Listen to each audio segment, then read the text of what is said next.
Hello there, YouTube. I am lying in bed. Sunlight is beaming through the window.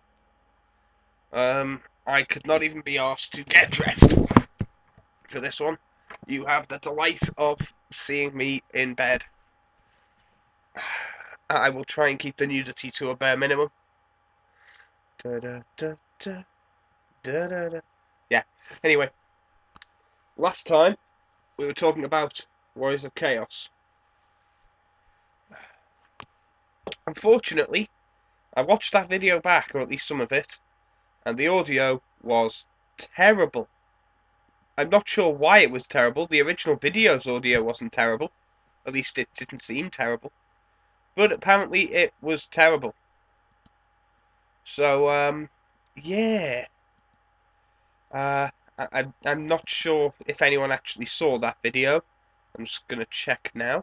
So I'm using the webcam. I can just look things up on the screen. So, Video Manager. Let's see if... Right, yes. Like 8 people watched that video. So, no one really cares. Also, it wasn't even going over anything specific really, except the army special rules, which everyone already knows them anyway. Right. So, Warriors of Chaos, my army of choice. Now, we were going to be going over the core units next, weren't we? We can do that, I suppose. I have been lying here all morning. It's been an unpleasant morning. I've not been feeling too well. I think I've had either a very bad cold or a very mild flu. One of the two. Because I've not been well at all for days. So you get to see me whilst I'm lying here, snorting and snivelling. But it's all fun, really. We're close enough now, I think. But like that. Yeah. So, that could be why, actually, I had the book up like this. The microphone is down here. If I had the book up, maybe that was sort of getting in the way, as it were. I'll try and make sure not to cover the mic up with the book. So, core units. The core units actually for the Warriors of Chaos are pretty good. We've got some damn fine choices. We've obviously, once I get to that section of the book, because it's right at the end. There we are. Right, Chaos Warriors. These are fantastic. These are better than some people's special choices. I'm not sure why you wouldn't want these. They're pretty damn good. Strength 4 to start with, Initiative 5, so they're going well earlier than any standard Empire troop. Pretty much the only things going faster than them are elves, and elves go super fast. In fact, elves will be going faster than them regardless because they all have always strikes first now. So they'll be going fast, but Initiative 5 does give them one benefit, and that is that I believe the always strikes first. If you have double the initiative, you get to re-roll strikes to hit, or something along those lines. Now, I believe that the elves have initiative 8. I could check, I've got the Dark Elves book right there, but I'm not going to. So yeah, that means that they don't get rerolls, assuming I've got those rules correct. So that's pretty good. You can give them a variety of different things: great weapons, additional hand weapons, shields, halberds. There's loads of stuff that you can give them. You can give them shields with halberds, which up until recently I was playing wrong, because I assumed they could still use the shield, but they didn't get the parry bonus. Nope, you cannot use the shield in close combat. You can still give them the shield. It just means that they now have a shield against, say, shooting attacks. But they have to drop the shield in order to use the halberd. So, yeah. Might be a bit wasted points-wise there, but they're Chaos Warriors. They're already awesome. So, complaining about wasting a point is really, a bit excessive. So yes, they are expensive though.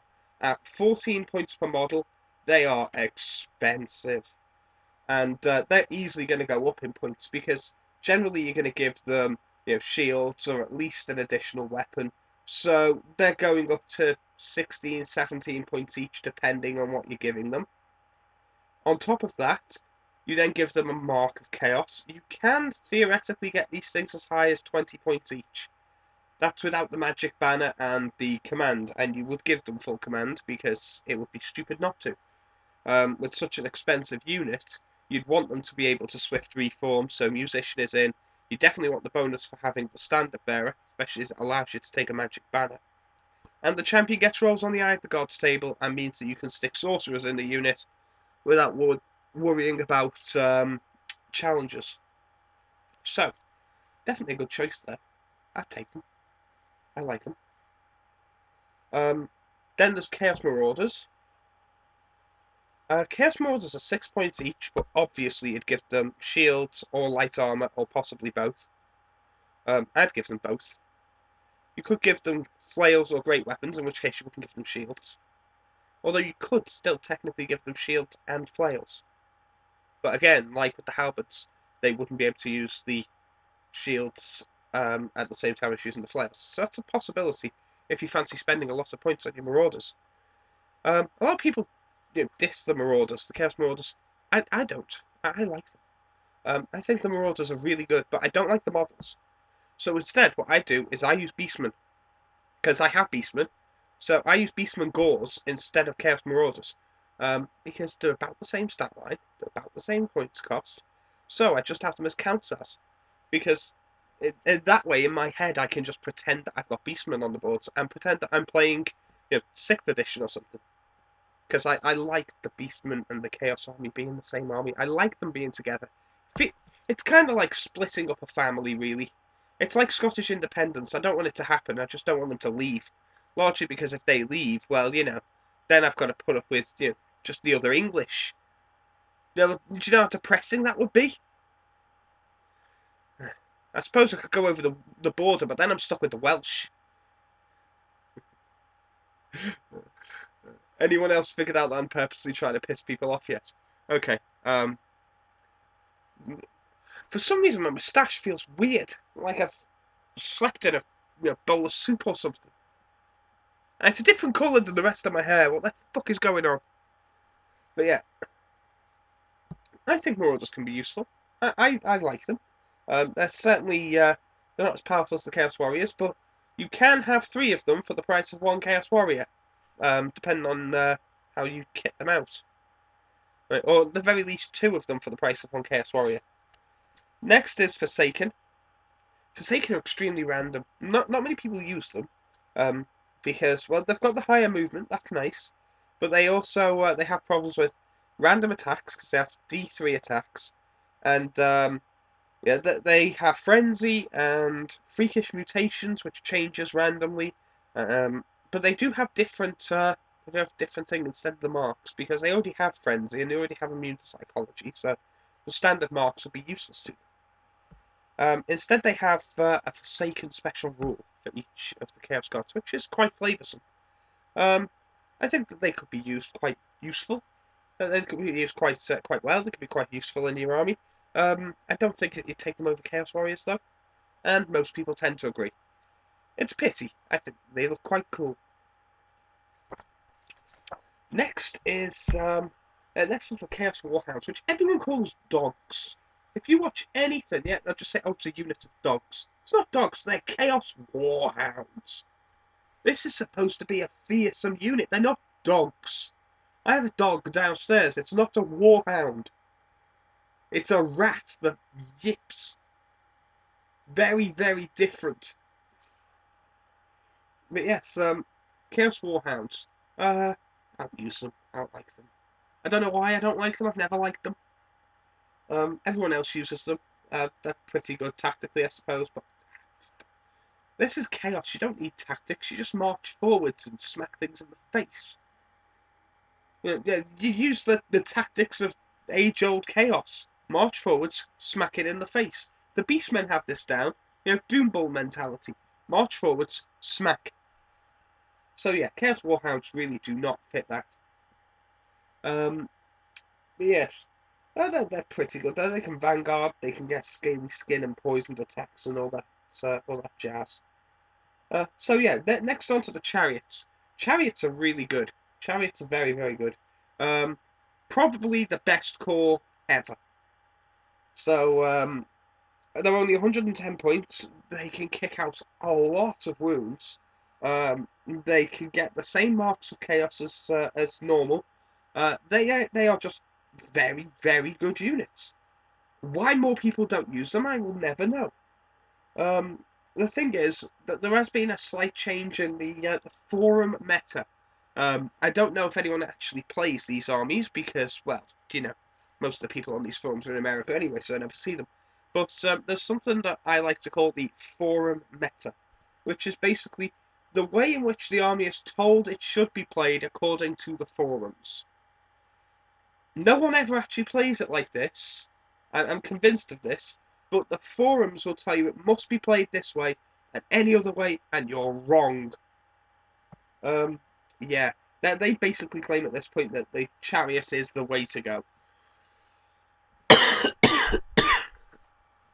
Just be thankful you're not in the same room as me. You can't catch this, but yeah, they believe that Chaos Chariot is the way forwards now. There's even been threads about how whether or not Khorne warriors are overpriced. So, what?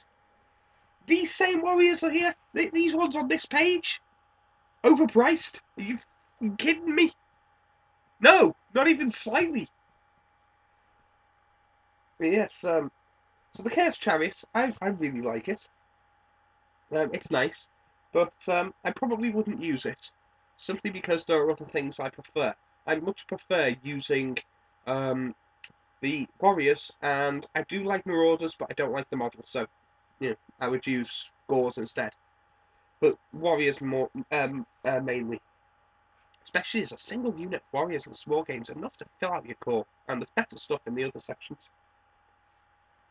Next, and my personal favourite, these I will use in pretty much every small game. That's Marauder Horsemen. Marauder Horsemen are, well, they're kind of given the short end of the stick, but I don't know why. People don't really sing their praises all that much. But they're pretty good. They're a Marauder on a horse. They've got all the same stats as a Marauder. They're only 14 points. But you can give them shields and light armor, but you'd never do that because then they stop being fast cav. So no light armor. You could do it, I suppose, if you want a big unit of medium cavalry, but people don't really use medium cavalry, so I'm not sure how useful that would be. But yeah, I like to take these in. I like to take these in units of either 5 or 6. If I take them in 6, I'll have them 3 wide, 2 deep, just for stylistics, really, because there's only 6 of them. I'm never going to rank bonus anyway, and I kind of like them looking that way. Plus, they're fast cav with a musician, so they can basically reform as and when they wish. So if I'm going to charge something, I'll just reform before I charge. If I really wanted to. Not that it matter anyway, because they only get 1 attack anyway. So I could charge in with it 3 wide, 3 deep, and they'd still get supporting attacks, and there'd be less people attacking back because there'd be a smaller frontage. So it might be better that way. But yes, they can take the marks. They can take throwing axes and javelins, which is the only shooting discounting the stone thrower known as the Hell Cannon, which is not a cannon, it's a stone thrower, but that's not the point. The only shooting in the entire army, discounting special books like the Tamakan book. So, this is the only way you're going to get a shooting phase. These guys, they only have ballistic skill 3, so it's not worth it. You could, I suppose, do like fleeing games with Marcus Slaanesh and throwing axes. Flee, axe in your face. Flee, more axes in your face. Every time someone charges you, just flee a bit further, another axe in your face. That can work, and you could theoretically do this a lot with these as your core. You could have units of 10 of them, and because you're throwing weapons, you get to throw from the second rank as well. Yeah, that would be quite cool. I think. I believe you get to. Yeah, you still get to fire from the second rank with all weapons, I believe now. So, yeah, that would be 10 lots of throwing axes in your face. That would be not all that pleasant. Although likely only a small, a nuisance to any large hordes. So probably not a very tactical way of playing. But yes, those are the core units, and I my opinion on them. I personally, I really like the Warriors and the Marauders, and there is one specific thing that people always they go on about how the Chariot is better. Now, this is the main rule book, fucking massive. But in the back, I'm not going to open it. But in the back, there's like fucking hell. I chose a bad time to make this video. But yeah, in the back of that, there's like 50 new scenarios. Probably not that many. But there's loads of new scenarios. Play them. Seriously, play them. They're really good. Play with terrain and play with, with rivers and forests and that. Because the main reason chariots are so powerful is because they're balanced. They're balanced for the whole game. If you have blood and glory, you need banners, and a chariot can't take a banner. If you have the chariots and you have watchtower, you need someone who can go into the watchtower. Again, chariots can't do that. Far too frequently, people claim that things are overpowered because, well, you can't use them in a pitched battle successfully. And yeah, true. If you stock up on Chaos Warriors and Marauders, it's nowhere near as optimized as if you just used a load of chariots. Chariots would be far better, but you're not always playing a pitched battle. You could be playing Blood and Glory, in which case, if you have an all chariot army, you've lost pretty much from the start, unless you're playing a really small number where the general counts as enough.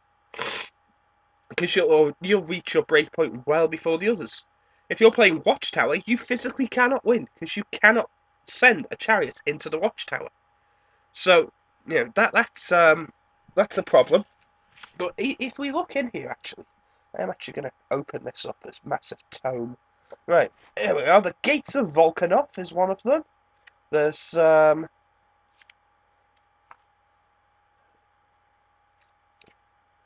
Ostland under siege.